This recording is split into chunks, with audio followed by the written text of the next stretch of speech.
the envoy of Earth. The station was enormous. Nexus Vera floated in space like a small city made of glass and metal, orbiting two suns that burned orange and white in the dark. Ships from 40 different worlds came and went from its docking arms every hour. Their hulls were different shapes and colors, some round, some long and sharp like needles, some covered in strange markings that no human had ever fully understood.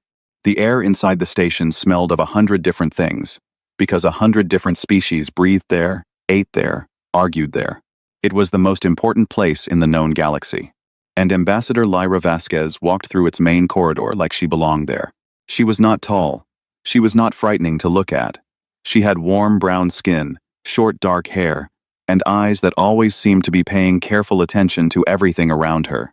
She wore the deep blue uniform of Earth's diplomatic corps, with a small flag of Earth stitched on her left shoulder, the pale blue marble on black. She carried no weapons. She never did. Behind her walked two aides, both young, both nervous, both trying very hard not to stare at the alien species passing them in the hall. Lyra was not nervous. She had been coming to Nexus Vera for 11 years. She had eaten meals with the Keth, whose four arms moved constantly when they talked. She had sat in silence for 3 hours with a Luum elder, because that was how the Luum showed respect through shared quiet.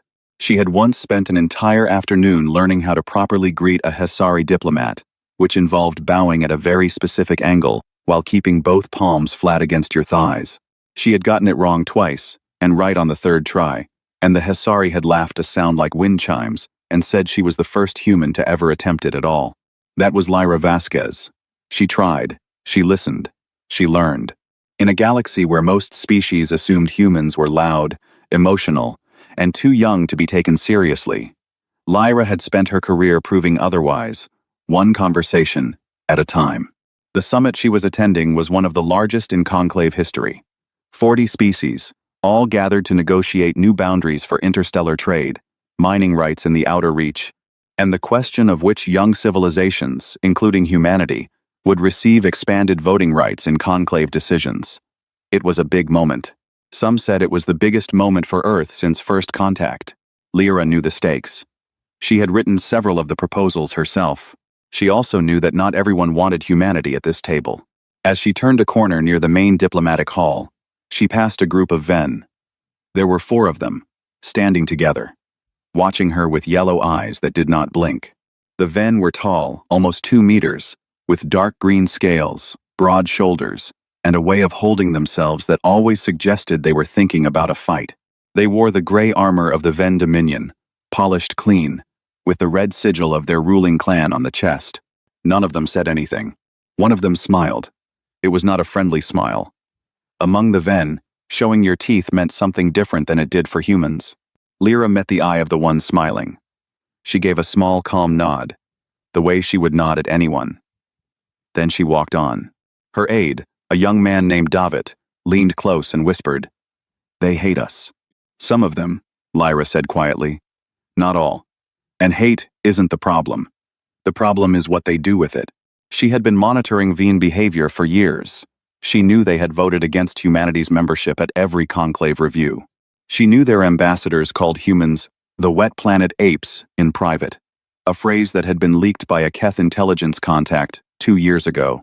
She knew the Ven Dominion had expanded aggressively in the outer reach, claiming systems that 3 other species had prior claims to, and that the upcoming summit threatened to undo a lot of that expansion. She had prepared for their interference.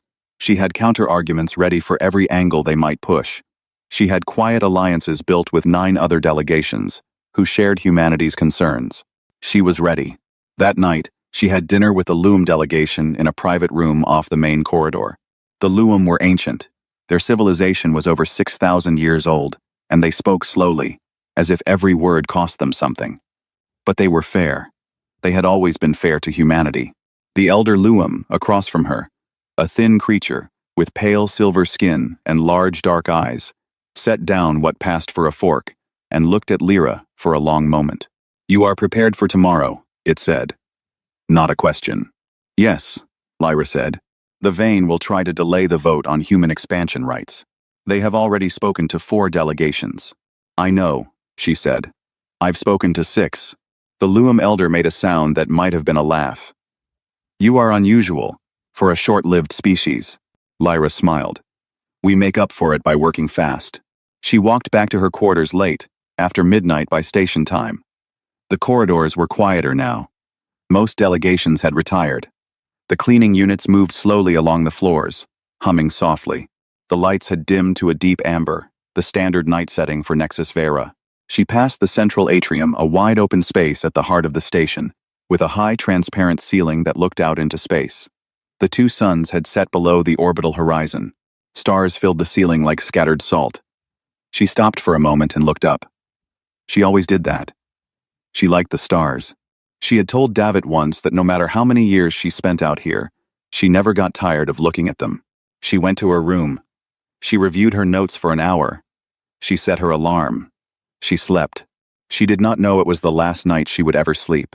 The next morning, at 6 o'clock station time, the central atrium filled with the soft sound of an alert. It was not loud. It was the kind of alert that stations used when something had been found, not an emergency. Not yet, just a notification that something required attention. The first person to see it was a Hesari maintenance worker, then a Keth security officer, then everyone. Lyra Vasquez lay in the center of the atrium floor, beneath the star-filled ceiling she had stood under just hours before. She was still wearing her blue uniform. The Earth flag was still on her shoulder. She was gone. And on the floor beside her, drawn in a substance that shimmered dark red under the amber lights, was the sigil of the Vian ruling clan. They had not even tried to hide it. Within minutes, the news was moving through the station. Within an hour, it had crossed the communication relays and was burning through the dark between stars at the speed of light, aimed straight at a small blue planet, orbiting a single yellow sun. The conclave fell silent. 40 delegations stood or sat or hovered in their rooms, all of them doing the same thing. Waiting. They had seen young species react to things like this before. They had seen rage. They had seen grief. They had seen reckless declarations, and wars started in an afternoon. They waited to see what the humans would do. They did not have to wait long to start feeling afraid. The silence before the thunder. The first thing the alien embassies on Earth expected was noise. That was what they knew about humans. Humans were loud. Humans felt things deeply, and let those feelings out in speech, in crowds, in broadcasts that filled every channel. When humans were angry, they shouted. When humans were sad, they wept in public. When humans were afraid, they talked about it constantly, as if speaking the fear out loud could somehow reduce its size. So when the news of Ambassador Vasquez's death reached Earth, the Keth embassy in Geneva activated its monitoring systems and turned every sensor toward human media channels. The Hesari ambassador woke her staff in the middle of the night and told them to begin logging human communications. The Luum observer, an old creature named Ven Soa who had lived on Earth for 30 years and understood humans better than almost anyone, sat in his room and turned on his screen and watched. For the first 2 hours, there was exactly what everyone expected. News channels exploded. Civilian broadcasts filled with shock and grief. Human social media, a vast, chaotic space that aliens had always found both fascinating and overwhelming, lit up with millions of voices. People cried on camera. People called it an act of war. People demanded answers. Political figures gave urgent statements. Crowds gathered outside the UN Interstellar Council building in Geneva, holding lights and photographs of Lyra Vasquez. The Vian ambassador at Nexus Vera watched the footage and leaned back in his chair. He turned to his aide and said what they had all been thinking. They will make a speech. They will cry. Then they will do something stupid and fast, and we will be ready for it. It was a reasonable assumption. It was also completely wrong, because somewhere around the third hour, the noise stopped. Not all at once. It faded. The crowds outside the UN building were gently asked to go home, and they went. The political statements stopped. The major news channels shifted from frantic coverage to calm, measured updates. Human social media did not go silent. It never fully did, but the tone changed. The rage and grief were still there, but underneath it, something else appeared. A kind of quiet. A waiting. The Keth monitoring officer sent a note to her supervisor. Something is different. I cannot explain it yet. Inside the UN Interstellar Council chamber in Geneva, the doors had been closed for 2 hours. No cameras were allowed. No statements came out. The council was made up of 12 humans, diplomats, military advisors, legal scholars, economists, and one very old woman named Director Sable, who had spent 40 years building Earth's interstellar infrastructure, and who was known, in private circles, for never raising her voice. She did not raise her voice now. She sat at the head of the long table and looked at each person in the room one by one, and said, quietly, "We are going to do this correctly. That means we are going to do this slowly. Nobody moves, nobody speaks publicly, nobody acts until I say so." Is that understood? It was understood. The military advisor, a man named General Pars, placed a single sheet on the table. It listed the current position of every human deep space asset. There were more of them than the conclave knew about. Earth had been careful, over the years, not to advertise everything it had built. The legal scholar, Dr. Emeka Ose, a quiet man in his 50s who had written most of Earth's interstellar legal framework, opened a file on his tablet and began working. He did not look up for a long time. The economist on the council pulled up a map of Veen trade networks and began tracing lines. Nobody shouted. Nobody declared anything. They worked. On Nexus Vera, the Van ambassador held a press gathering in the conclave's public forum. He stood in front of cameras from a dozen species and said, with a thin smile, that the Veen Dominion regretted any misunderstanding, that the sigil found at the scene was being investigated, and that he hoped humanity would respond with the maturity expected of a conclave member. Then he paused, looked directly at the camera linked to the human press channel, and said, "We hope Earth does not do something it will regret." Several alien journalists in the room shifted uncomfortably. The Keth correspondent nearest the door later said she felt, in that moment, a very specific sensation she had only felt a few times in her career. The sensation of watching someone walk towards something they could not see. Earth's response to the Venn statement was sent 6 hours after the assassination. It was 3 sentences long. Earth has received the news of Ambassador Vasquez's death. We are currently conducting a full review of all available information. We will respond when we are ready. That was it. No anger. No threats. No dramatic language. 3 sentences. Formal and flat. Like a door being closed very quietly. The Hesari ambassador read it twice. Then she sent an urgent message to her home government. "I do not know what they are doing. That is the problem." Ven Soa, the old Luam observer who had lived on Earth for 30 years, read the statement and turned off his screen and sat in the dark for a while. He had seen humans angry before. He had seen them grieve. He had never seen them like this. This stillness was not the stillness of a species that did not know what to do. It was the stillness of a species that already knew exactly what it was going to do, and was simply making sure every single piece was in place before it moved. He sent a message to the Loom Elder Council. It said, "Do not interfere. Do not take sides. And whatever you do not stand near the Ven when the humans finish thinking."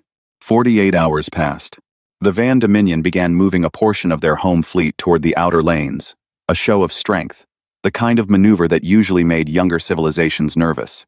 The conclave registered the movement and sent a formal note of concern to the Veen, which the Veen ignored, which they had done before and suffered no real consequence for. What the Ven did not notice, because it was not loud and it was not announced, was that 3 human carrier fleets had already moved into positions that the Ven's sensors were not pointed at. Human ships ran quiet when they needed to. It was something they had practiced for years in their own space, where no one was watching.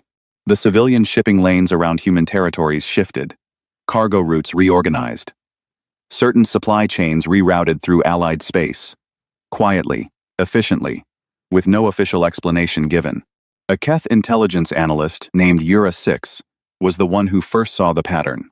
She had been tracking human logistics data as part of her routine work, and she noticed that the small, unremarkable changes added up to something that was not unremarkable at all. She pulled together everything she had and laid it out on her screen and stared at it for a long time. Then she walked to her supervisor's office and said, without sitting down, "They are not grieving. They are not preparing to make a speech. They are not about to do something reckless." Her supervisor looked up. "Then what are they doing?" Ura 6 looked at her notes. "They are preparing," she said. And they have been preparing since the first hour. We just didn't see it because we were watching their faces instead of their hands. He arrived alone. That was the first thing every delegation noticed. When the human representative walked through the doors of the emergency conclave session, there was no security team behind him, no aides carrying files, no military officer standing at his shoulder to show that Earth had power. Just one man, in a plain dark suit, carrying a single flat tablet under his arm. His name was Dr. Emeka Osei. He was 53 years old. He was not famous outside of legal and diplomatic circles. He had a quiet face, the kind of face that did not demand attention, but held it once it had it. He walked to the human delegation's seat without hurry, placed his tablet on the table, and looked around the chamber. 40 delegations were present. The room was large and round, with curved rows of seats rising from the center floor like a bowl. The lighting was kept neutral, a pale white that worked reasonably well for most species' vision. The air was filtered and climate-controlled to a compromised temperature. No species found it perfectly comfortable, but none found it unbearable either. The conclave had spent 200 years designing rooms that were equally inconvenient for everyone, on the theory that shared discomfort encouraged cooperation. The Venn delegation sat in their section in the upper rows. Their ambassador was a broad-shouldered male named Drak Vel. He watched Dr. Osei settle into his seat with the same yellow-eyed stillness that his species used when they were deciding whether something was worth their time. The conclave speaker, a tall Keth, with 4 arms folded neatly in the formal position, called the session to order. This emergency session has been called following the death of Ambassador Lyra Vasquez of Earth, the speaker said. The floor is open for statements. The human delegation has requested the first address. Every eye in the room turned to Dr. Osei. He stood up. He did not use the microphone right away. He looked at the room for a moment, not nervously, just looking, the way a person looks at something they want to fully see before they start speaking. Then he said, in a calm and even voice, 72 hours ago, Ambassador Lyra Vasquez was murdered in this station. The sigil of the Venn ruling clan was placed at the scene. We have spent the last 72 hours finding out exactly what happened. I am here today to tell you what we found, and what Earth has decided to do about it. He set his tablet on the table and pressed a key. The central display screen at the heart of the chamber lit up. What followed was 40 minutes that no delegation present would ever forget. Dr. Osei walked through the forensic reconstruction of the assassination with the patience of a teacher explaining something simple. Human forensic teams, working in shifts without rest, had gone through every recording device on Nexus Vera, the official ones and the unofficial ones, including 3 that the station's own security office had not known were operating. They had rebuilt every moment of the 12 hours before Lyra's death in precise detail. The screen showed corridors, movement, timing, data points connected by clean lines. The Venn had been careful, but they had not been careful enough because they had not believed, truly believed, that any civilization would look this hard this fast. 3 VN operatives, not members of the official delegation, had arrived at the station 4 days earlier under false travel documents. The documents were good, better than good. Actually, good enough to pass every standard conclave check.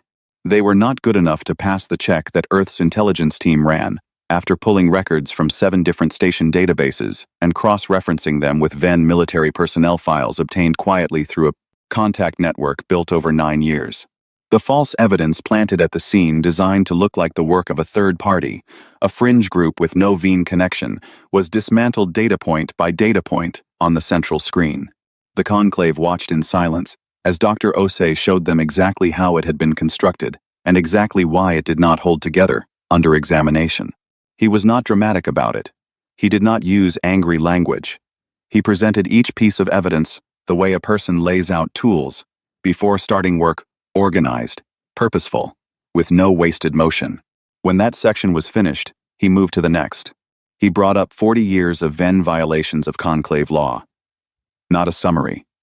The actual cases, each one documented, each one showing how the Venn had pushed past agreed boundaries, intimidated smaller species, manipulated trade agreements, and used their military size to avoid consequences. Case after case after case, in order, with dates and names and records, Several delegations in the room shifted in their seats. Some of these cases involved them, in small ways. There had been moments when it had seemed easier to look away from what the Veen were doing than to confront it. The screen did not let anyone look away. Earth is not presenting this as a list of complaints, Dr. Osei said. We are presenting it as a legal record. Under Conclave Charter, Article 41, Section 3, a pattern of violations of this scale removes diplomatic immunity from the offending delegation.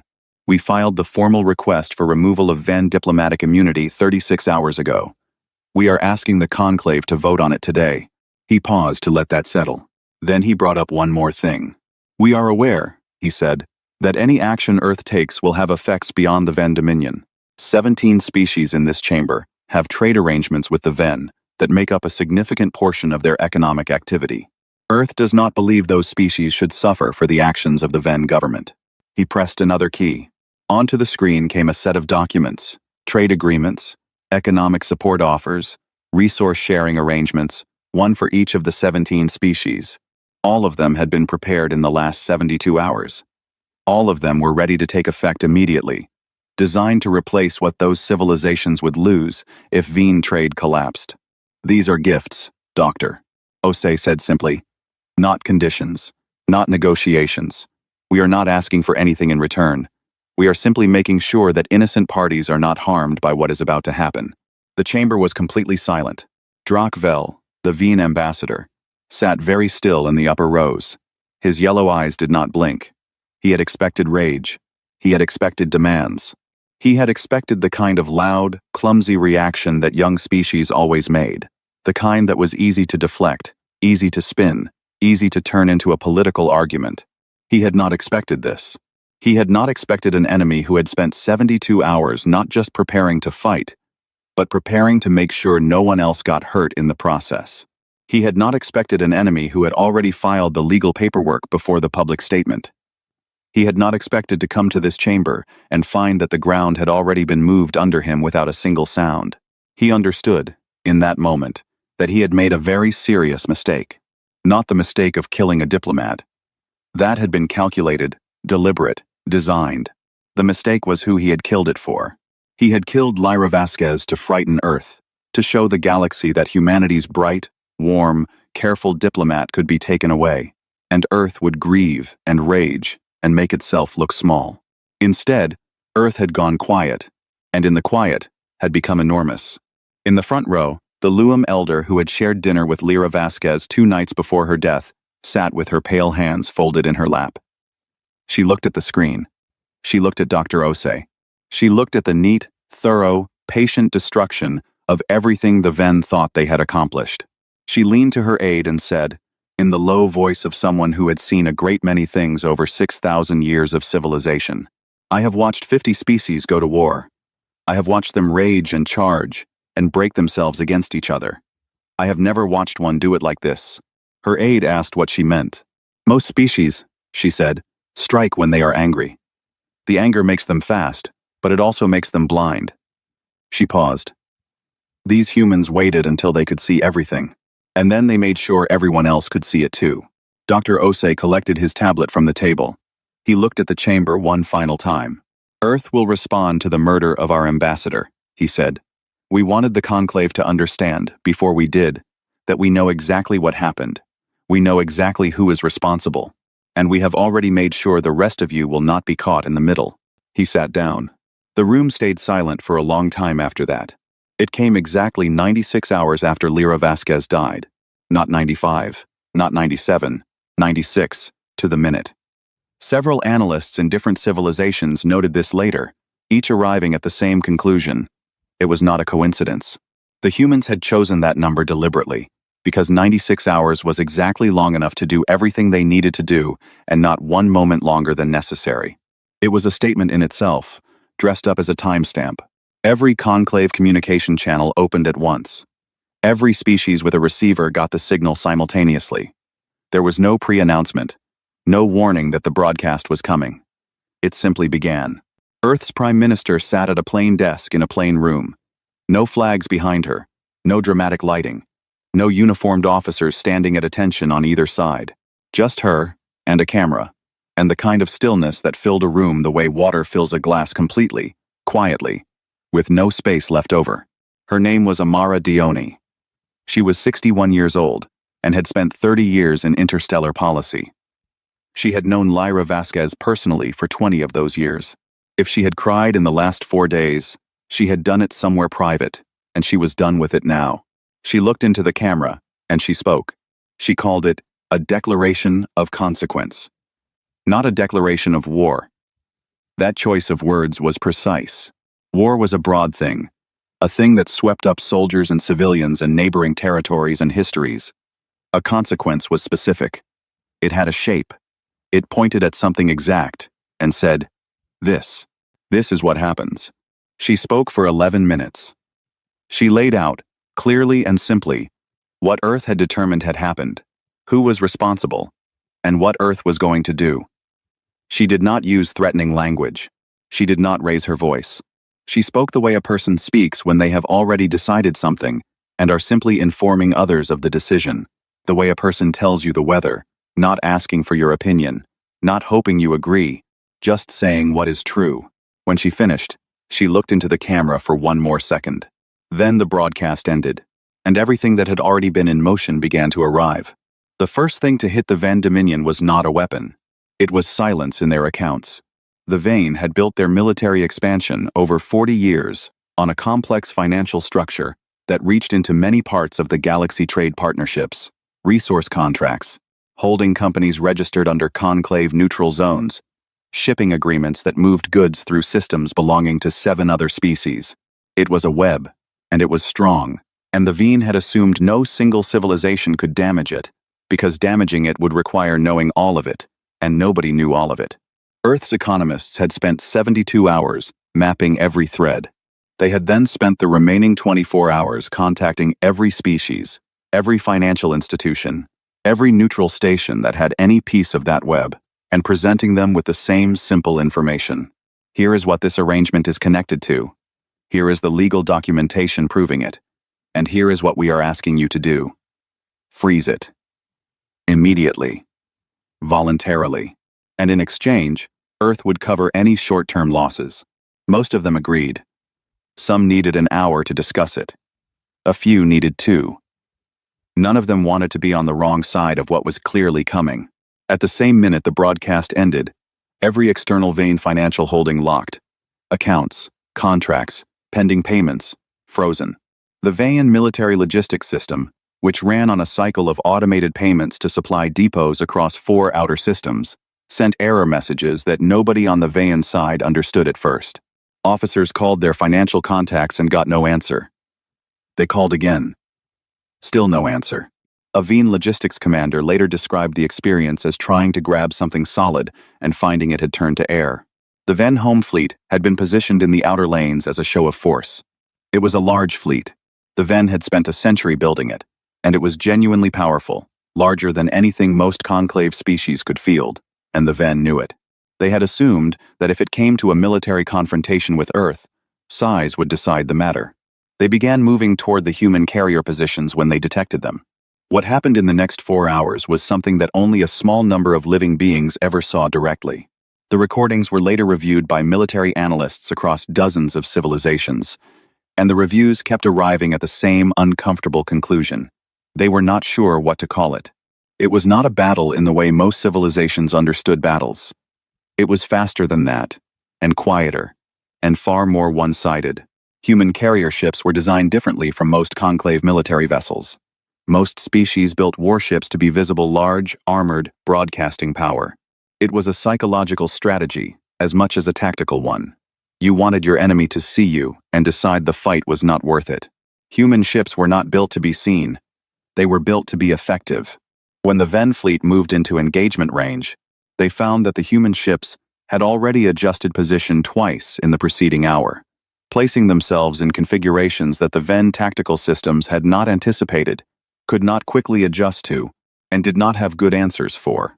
Human targeting was precise in a way that took the Veen commanders several minutes of incoming damage to fully understand, by which point, understanding it did not help them very much. Human crew communication on open channels during the engagement was brief and professional. Reports, confirmations, adjustments. No shouting, no dramatic statements. One recording caught a human ship commander saying, when her vessel destroyed the largest Ven cruiser in the field, "Target down, moving to next." The words were flat. They could have been spoken by someone completing a list of tasks at a desk. The Ven pulled back after 3 hours. They had lost 11 ships. The humans had lost none. It was not the numbers that broke the Ven commanders. It was the feeling. The feeling that the humans had not been surprised by anything. That every move the Ven made had already been considered, already had an answer waiting for it, as if Earth had written out the whole confrontation in advance, and then simply followed the notes. At Nexus Vera, Conclave security forces moved to the Ven diplomatic quarters. They carried a legal order signed, stamped, approved by 39 of 40 Conclave members in a vote that had taken less than an hour to complete after Dr. Osei's presentation. The order authorized the detention of Drakvel and the full Veen delegation pending formal legal proceedings. The security officer who led the team, a Keth named Forek, later said that Drakvel did not resist. He just stood in the center of his quarters when the door opened, still in his formal ambassador's robes, and looked at the security team with his yellow eyes, and said nothing at all. Forek had detained ambassadors before. It was rare, but not unheard of. The detained ones usually argued. They cited immunity. They threatened consequences. They contacted their governments in a panic. Drakvel said nothing. He walked with the security team quietly. Forek thought, watching him, that he looked like a being who had just understood something, understood it completely, too late, and had no words left for it. Across the galaxy, in newsrooms and embassy offices and government buildings and small rooms where ordinary people were watching their screens, the same conversation was happening in 40 different languages. The Hesari Free Press journalist, who had called Lyra Vasquez a friend, published a short piece that spread across every major communication network within the day. It was not long. One sentence near the end of it became the sentence that everyone repeated. The humans did not avenge their diplomat. They made an example of an empire. In the Veen Dominion's capital city, citizens watched the news in disbelief. Their military had told them, for years, that humanity was a young species, a soft species, a species that felt too much and thought too little. Their state media had called humans emotional, impulsive, a civilization still learning how to be serious. Nobody said that now. What the Ven public was watching instead was their fleet damaged, their finances frozen, their ambassador detained, and their government's carefully constructed version of events shredded in public in front of 40 civilizations, all within the span of 4 days, by a species that had not raised its voice once during the entire process. Director Sable, back in Geneva, received the confirmation reports one by one. She read each one and set it aside. When all of them had come in, she stood up from her desk and walked to the window and looked out at the city for a while. Someone behind her asked if she was satisfied. She thought about it. Satisfied is the wrong word, she said. Lyra is still gone. She turned from the window. But they will know, for a very long time, that there is a cost. A year passed. The galaxy did not forget. Galaxies rarely forget things that frightened them, not truly. Not in the way that a person might forget a name or a date.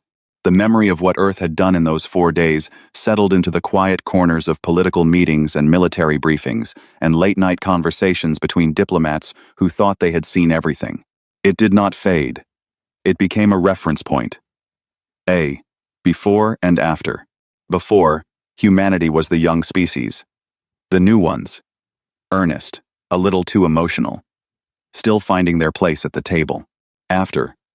Nobody said that anymore. The Ven Dominion still existed, technically. States rarely vanished all at once. But it was smaller now. Much smaller. The legal proceedings following Drakvel's detention had moved through the conclave courts with the same patient thoroughness that Dr. Osei had brought to the emergency session. Cases were built. Evidence was presented. Judgments were issued. Several Veen outer territories were reclassified under conclave neutral administration, pending new agreements with the civilizations that had prior claims. The Ven military budget, cut off from its external financial architecture, had been reduced by more than half. The species that had laughed along with Drakvel in the conclave forum when he mocked human restraint had, in the months following, made quiet and somewhat awkward efforts to improve their diplomatic relations with Earth. The humans had received these efforts politely, without gloating, which several alien analysts found more unsettling than if they had gloated. You could prepare for an enemy who showed you their anger. It was harder to know where you stood with someone who was always calm. The young Ven soldier's name was Kareth. He had been 19 years old when the response came.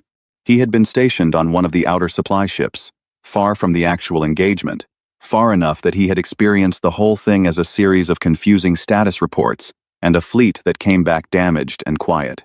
He had grown up believing the Dominion was the most powerful thing in this part of the galaxy. That belief had held him the way a structure holds weight. You don't notice it until it's gone, and then everything shifts. A Hesari journalist found him a year later, living in a small transit settlement on the edge of former Van space. He agreed to talk because he had nothing left to protect and felt, he said, that someone should say it plainly. The journalist asked him what the most frightening moment had been. He thought about it for a long time. He did not say the fleet engagement, though that had been bad. He did not say the financial collapse, though that had been fast and total and had left thousands of soldiers without pay inside a week. The most frightening moment, he said at last, was when I understood that they had already won before we moved. Before any of our ships went anywhere, before anyone fired anything, before Drakvel made that speech in the conclave, they had already won. We just didn't know yet. He looked at his hands. They had already done everything. The legal filing, the economic preparation, the fleet positioning, the support packages for the other species. All of it was done before they said a single word in public. They let us think we had time to react. We didn't. There was never any time to react. The time was already gone. He was quiet for a moment. We were told they were emotional, he said. We were told that was their weakness, that when something hurt them, they couldn't think clearly. He shook his head slowly. I don't know where that idea came from, but I know it was the most expensive idea anyone in my government ever had. The Keth intelligence analyst, Ura 6, published a formal assessment paper 8 months after the response. It circulated widely in government and military circles across a dozen civilizations. The paper was long and detailed and used careful language throughout, but its central conclusion was simple enough that most people summarized it in a sentence. We have been thinking about humanity wrong. The paper did not focus on the fleet engagement or the financial strike, though it covered both. It focused on the timeline. It mapped, hour by hour, what Earth had been doing from the moment the news reached them. It showed the precise sequence forensics, legal preparation, ally contact, economic planning, fleet repositioning, and it showed that each step had begun before the previous one finished, that they had been running multiple preparations at the same time in parallel, that what looked like 4 days of silence had actually been 4 days of intense, coordinated, invisible action. Ura 6's conclusion was not about power. It was about discipline. The human capacity for patience is not a cultural accident, she wrote. It is a trained behavior, practiced and maintained under pressure. This is much harder to do than it sounds. Any species can be disciplined when the stakes are low, doing it when you are grieving, when you are angry, when every instinct is pulling toward immediate action that is something else entirely. What we saw was not the absence of emotion. It was emotion under complete control. That distinction matters enormously. The paper was translated into 31 languages. A copy of it ended up on the desk of every major conclave member government. Some of them updated their threat assessments of Earth. Some of them quietly began reviewing their own behavior and asking whether they had any Ven-shaped situations in their histories that Earth might have noticed. Several of them reached out to schedule diplomatic meetings with human representatives. All of those requests were accepted, politely and promptly. The Luam elder who had shared dinner with Lyra Vasquez 2 nights before her death spent most of the year after writing. She was old, very old, even by Luam standards, and she had decided, some time ago, that what she witnessed in her final years should be recorded properly. She had seen too many important things reduced to summaries, and summaries always lost something. She wrote about what she had observed in the conclave chamber during Dr. Osei's presentation. She wrote about the specific way the room had changed as the evidence was laid out, not dramatically, not all at once, but gradually, the way light changes in a room when a cloud moves away from the sun. She wrote about Drakvel's face in the upper rows, and about how you could see, if you were watching closely, the exact moment he understood what had happened. She wrote a new chapter in the official conclave historical record. She was the only Luum elder currently authorized to add to it, a privilege given after decades of service. The chapter was titled with a phrase that would later be quoted in dozens of historical texts. The species that thinks before it strikes, and strikes without missing. She reread it twice after she wrote it. Then she closed the file and looked out the window of her quarters on Nexus Vera, at the same star-filled ceiling that Lyra Vasquez had stood under on her last night, and she stayed there for a long time, thinking about short lives and long memories, and the strange calculus of grief that turned, in humans, not to chaos, but to clarity. The memorial was unveiled on a quiet afternoon, 1 year to the day. It stood in the central atrium, in the exact place where Lyra had been found. It was not large or elaborate. A smooth, dark panel, head height, with her name and dates and a single sentence underneath, chosen by Earth and approved by the conclave in a unanimous vote. She listened to the stars, and the stars heard her. Delegations from 37 civilizations attended the unveiling ceremony. Several sent their most senior representatives. A few sent their heads of government. 3 species were present, who had never before sent any representative to a human event. Some of the alien visitors wept. The humans in attendance found this quietly moving in a way that was hard to explain the sight of creatures so different, with such different biologies and histories, weeping for a human woman. Lyra would have found it beautiful. She had always thought that the capacity for grief was one of the things that linked species across all the differences of shape and language and custom. Loss looked the same, more or less, everywhere. After the ceremony, when the crowd had thinned and the atrium had grown quiet, Dr. Emeka Osei stood alone in front of the memorial. He had not spoken publicly much in the past year. He had returned to his legal work. He was writing a new framework for conclave diplomatic protection, something with real teeth, something that made the consequences of harming another species' diplomats clear enough that no government could claim confusion about what would follow. He expected it to take another year to finish. He stood and read her name. He had known her for a long time, not as closely as some, but long enough to know she would have disliked a lot of the fuss that had surrounded her death, and would have liked the memorial, which was small and honest. A young conclave aide approached him from the side. She was Hessary, young enough that she had been a student when Lyra died. She had watched the whole thing unfold from her homeworld, through news broadcasts and analysis feeds, and it had been one of the reasons she had applied for a position at the conclave. She had been working up the courage to ask Dr. Osei something for 3 months. "Were you ever afraid?" she asked him. "During those 4 days, were you ever afraid that Earth might lose?" He was quiet for a moment. He looked at the memorial. "No," he said. "We were not going to lose." "Then what were you afraid of?" He thought about it honestly. The way he did everything. "I was afraid," he said, "that we would not be careful enough. That we would move too fast, miss something, hurt someone we didn't intend to hurt." He paused. There is a difference between winning and doing it right. Winning was never the question. Doing it right was the only part that kept me up at night. The aide thought about this. "Did you do it right?" she asked. He looked at the memorial for one more moment. "Ask me in 10 years, he said. He nodded to her politely, picked up his bag, and walked out of the atrium. The stars burned through the ceiling above the memorial, white and orange and quiet. 40 civilizations scattered across the dark, all of them turning over the same knowledge in their governments, and their histories, and their long institutional memories. You do not kill a human diplomat and walk away from it. You do not look at their grief and see weakness. You do not mistake their silence for the absence of a plan. And you do not, in any corner of any system under any stars in this galaxy, make humanity choose between patience and action. Because they will not choose between them. They will use both. In that order. And they will not miss.